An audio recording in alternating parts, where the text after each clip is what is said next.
And hello and welcome to Arts and Entertainment. I'm Deborah Gilbert, your host, and as always, it's so great to have you. Thank you so much for being here. And as always, I hope you enjoy the show. Well, I have the pleasure of having someone who's been here before. You may get to know her again, which would be great. Her name is Lauren Yarger. She's a producer of Gracewell Productions. And Lauren, thank you so much for being here. It's a pleasure to have you again. Thanks for having me, Deborah. What I think that people would probably want to know about is you and your background. So why don't you take a moment and introduce yourself to the viewer? Let us know about yourself. Well, I am a producer, as you said. I have Gracewell Productions, and I do a number of different kinds of productions here in Connecticut and sometimes New York. I was a Broadway and off-Broadway and Connecticut theater reviewer for many years and still am slightly. I still produce the Outer Critics Circle Awards down in New York. So I've been doing that for a long time. And I'm also a playwright. So I have some shows that I've written myself, and somewhere along the way, all of those things blend together, and here I am. You and I were talking before we went to start to tape about the reviewing part of your life. Take us back. What was that like? How did you get started? It was great. It was really quite a nice time in my career. One of the more fulfilling things I've ever done. I had a friend who was a theater critic who encouraged me to take that up. It was not something I had anticipated doing because the kind of journalism I had done before was more news and editorial side where you don't express an opinion. And reviewing is pretty much all of your opinion, and there's an art to doing it, a special way of being able to write that. But she encouraged me and kept after me, and I said, okay, fine. And I started doing it, and I found that it was really, I kind of found my niche for writing, and I really enjoyed it. So for many years, I've enjoyed seeing many plays on Broadway, off Broadway, and in Connecticut. We have such a thriving theater community here in the state as well. For the person I am a member of the Connecticut Critics Circle, so that's a real fun thing for me to be able to talk to you about this. But for the person that's out there that would like to be a critic, how would you advise them as to how to get started? What should they be doing to be able to launch themselves in that field? Well, it's changing. The whole atmosphere is different for critics than it used to be. It's more varied now. I think the more expertise you can have in a field, the better. The more diverse your readership is, the better. So I would say if you're just starting out, learn how to write and learn how to write well, learn how to write persuasive and critically, and then volunteer a lot to write reviews and have a mentor guide you, because that was really a help to me. When my friend suggested I write, she was very helpful in giving me advice and how to do what I was doing better and that kind of thing. So that's sort of the key to getting started. Now, you're the producer of Gracewell Productions. Tell us about Gracewell Productions. What do you do?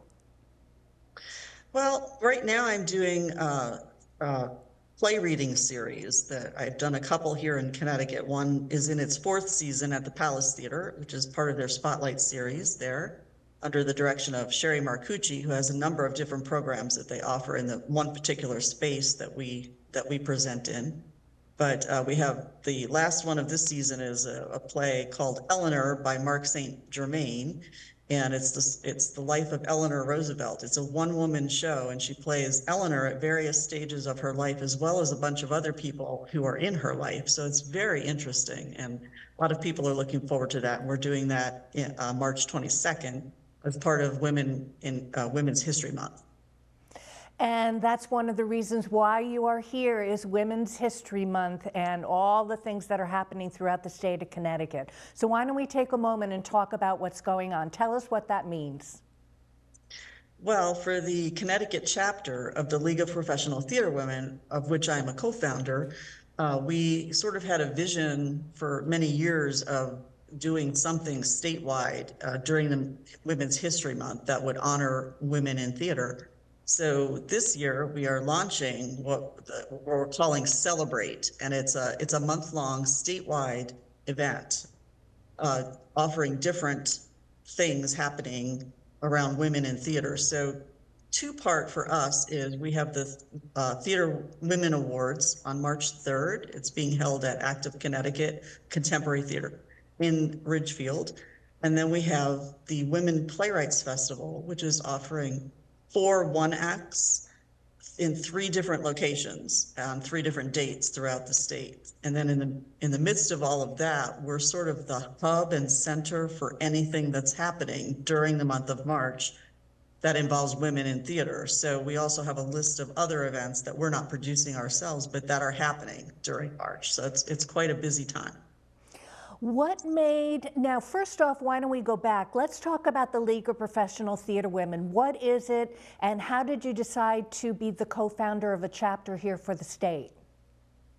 Well, the League of Professional Theater Women is based in New York, and they're just in their they've just completed 40 years in existence. And I and a few other members who live in Connecticut were members of that group, and we were able to meet other women in theater and attend events and things, and it was a very helpful organization to be involved in. And then it suddenly became clear that because of, again, I said we have such a thriving theater community in Connecticut because we have so many theaters, we have so many women in theater working here in Connecticut, and there wasn't really an easy way to connect with them unless you specifically were involved with them in their role at a theater because of your role in theater.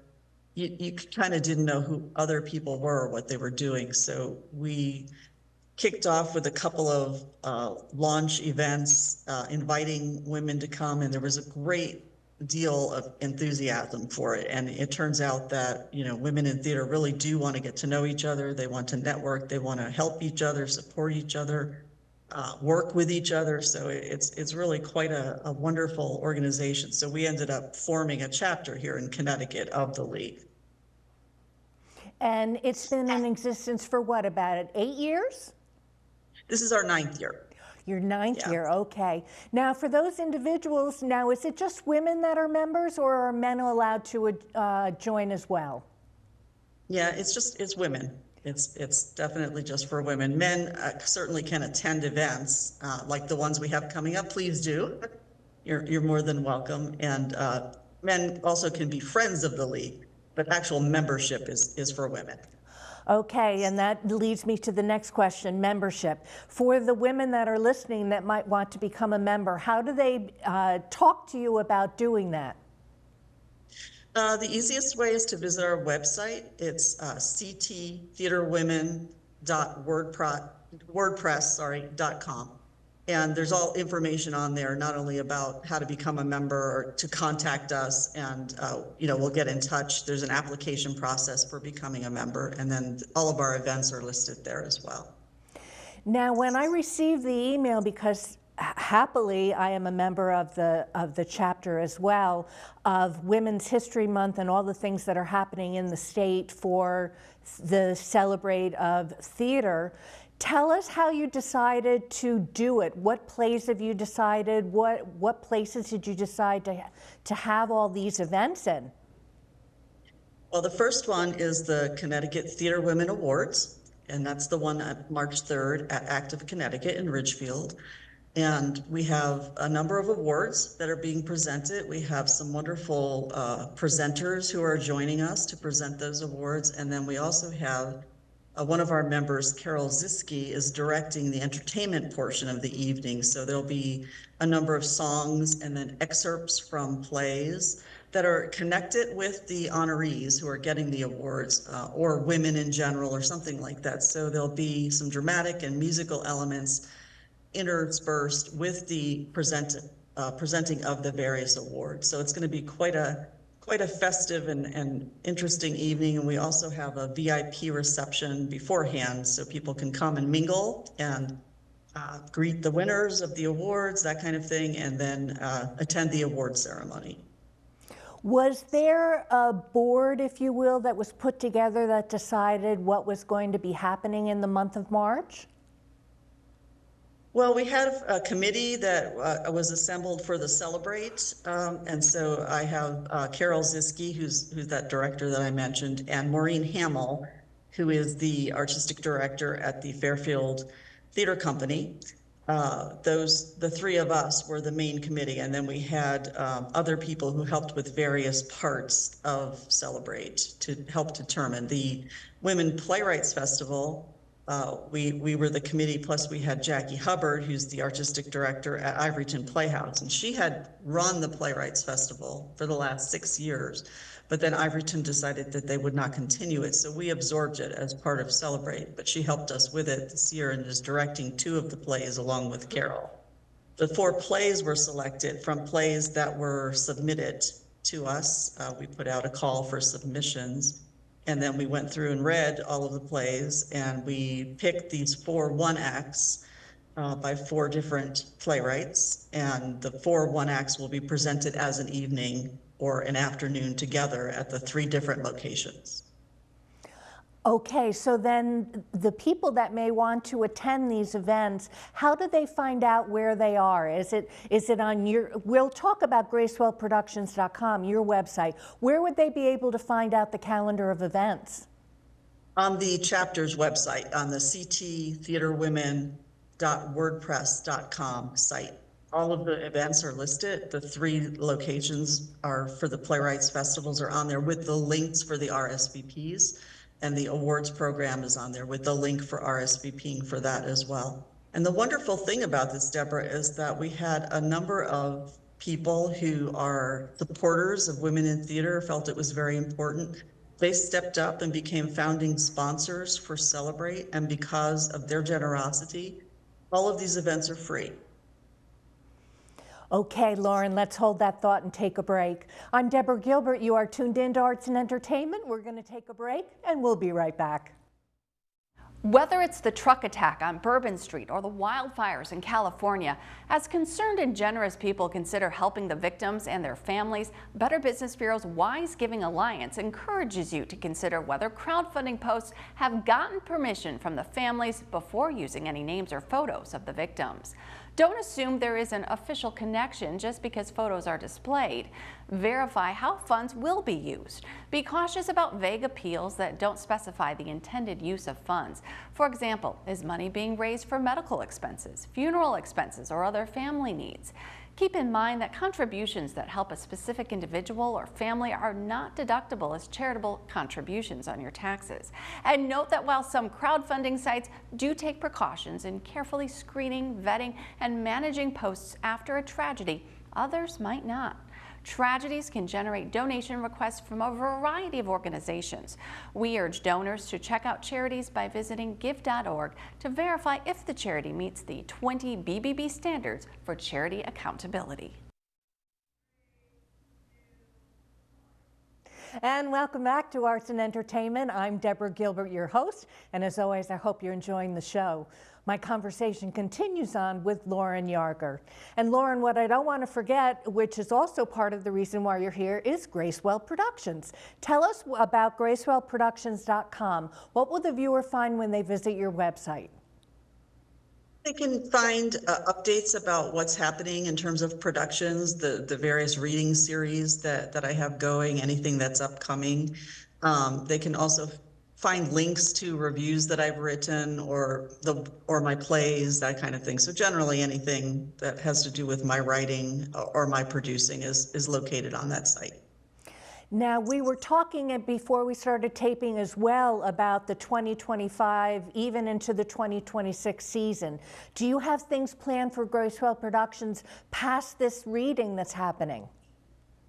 I don't have specifics yet. The next season at the Palace, if it goes forward as normal, would begin in the fall. Usually we do 3 readings in the season. So I do have a list. I have a number of scripts on my desk that I'm looking through, but I haven't selected them yet. And then there's also possibly 2 other series that will be starting at a different location here in Connecticut, but we're not ready to announce that yet either. So you'll just have to have me back, Deborah. Oh, you know I will. You're a wonderful guest, and of course I will have you back. The audience may also hear stage reading and not know what that's all about. Can you tell us what that means? Oh, sure. It's part of the playwriting process. So the playwright, sits at the computer and writes the play. And then a reading is usually, it can be people just sitting around a table, literally reading the play out loud so that the playwright can hear it. And sometimes that's done in front of an audience of some kind. Usually it's not a very large audience, but it's to give the playwright a feel for how the play sounds and if what he or she has written is working or not. And a staged reading is a little bit more developed. It involves some movement. Usually a reading is people literally sitting there reading the play out loud, but a staged reading involves some direction. So they may get up and move around and interact a little bit more with each other, but usually still with the script in hand. It's not a performance level of anything, but the ones we do at the Palace are pretty darn good. They're script in hand, but they're also staged. So I think most of the people who come do feel like almost like they've attended a performance. And then we follow those with a feedback session where the audience can ask questions or give their feedback about what they liked or didn't like. And this is very helpful to the playwright. So basically the whole reading process is for the benefit of the playwright to help develop the play. For you to do a staged reading, have you selected a play that is already out in the public for them to be able to see, or are playwrights submitting their work to you for you to decide on? Sometimes it's a little bit of both. Sometimes a playwright literally has just finished a play and they don't know what they've got. They want to see, they're thinking, does this work? Do I need to take this character out? Do I need to add a scene? Those kinds of things. Other plays we've done have been plays that have been presented before. And sometimes the playwright is reworking it or wants to revisit it after a number of years. The play Eleanor that we're presenting has had runs already. It has been developed to the point where it had a run at Barrington Stage a couple of years ago. And I saw it there and I personally loved the play and thought I might like to produce it. And I haven't seen it now for a while and it has had a few other runs in different places, but it hasn't had a major production other than that one that I saw.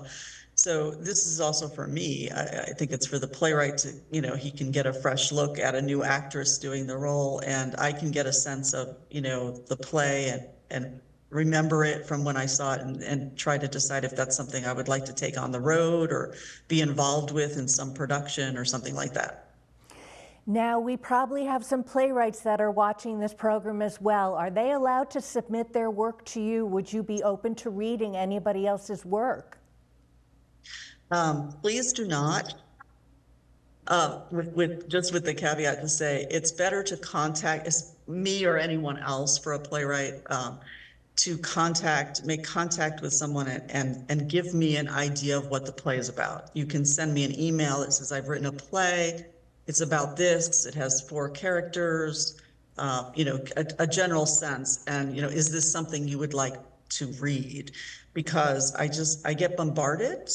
And if everybody is sending plays, I can almost guarantee you I don't have time to read them. So it's more something like if I'm looking at this next season for the Palace, and maybe there's a theme to it, if you send me that kind of a synopsis and it hits that theme, then I probably will say, yes, please, I'd like to read that play. It's possible that I want to include that as part of the series.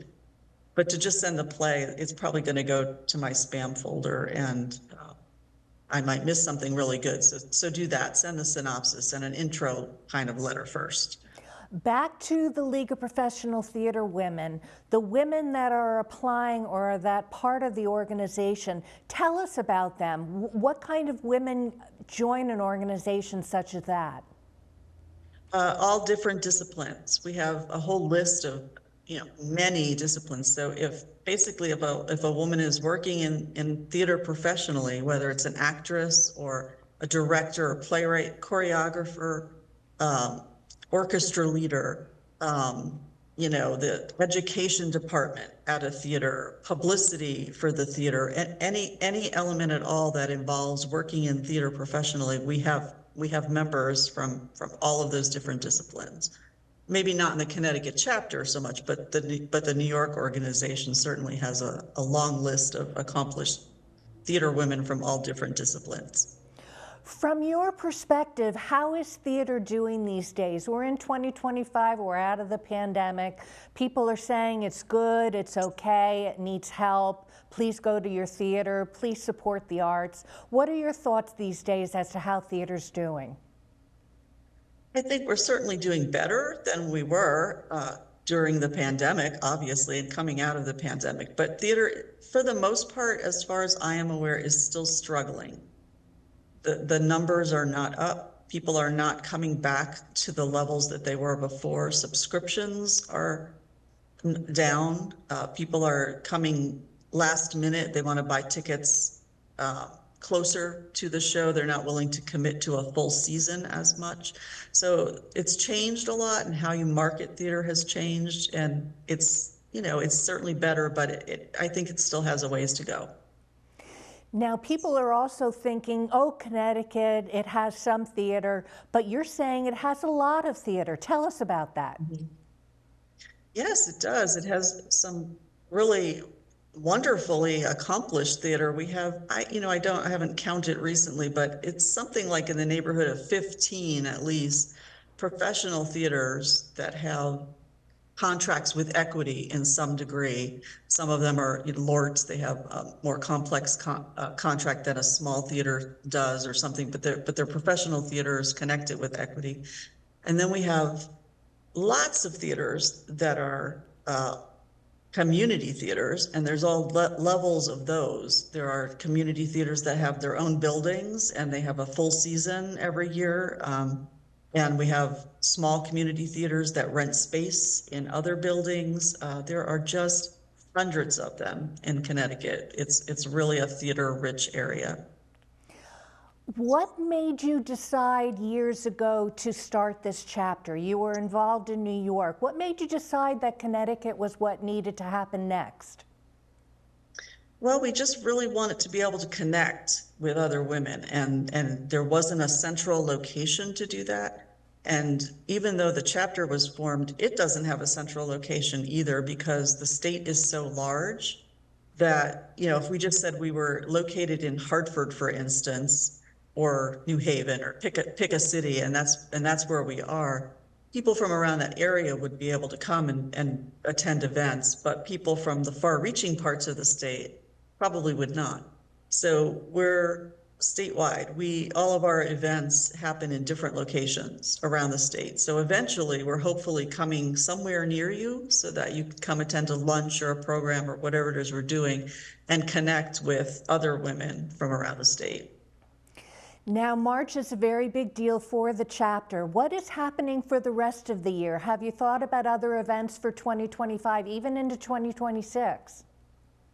Well, for sure, this Celebrate festival will be a biannual. So we'll do this year, and then we will not do it again in 2026. And the next Celebrate will be in 2027. But in the meantime, of course, we are thinking ahead, and I know that there's a program being planned as a kickoff in the fall for the next season for the chapter. So there'll be some details coming about that, but it should be very interesting. Okay, we are starting to run out of time. Any closing thoughts for the viewer? Well, just come join us, especially at the awards. We have some wonderful people. We have Lifetime Achievement Awards going to Jackie Hubbard and Samina De Laurentiis, who are artistic directors at Ivoryton and Seven Angels Theater, respectively. We have Marcia Mason receiving an award for mentoring and nurturing women in theater. We have Carol Schweid, who ran the Play With Your Food program in Southern Connecticut, who passed away, is receiving an award for the inspiration she gave so many people over the years doing that. We have 14 women being honored as leaders who are the heads of theater companies here in Connecticut. There's just a slew of honors that will happen that night. And if you want to know who's who in Connecticut theater and women, or women in theater, that's the place to be. Okay. Well, thank you so much for being here. It's been a pleasure to have you. Please come back again. Thank you, Deborah. I will. Okay. I'm Deborah Gilbert. You've been tuned in to Arts and Entertainment. In case you need to reach me, I'm at artsandentertainment@mail.com. Well, I hope you have a super day today. As always, thank you so much for tuning in. I hope you enjoyed the show. I'll see you next time.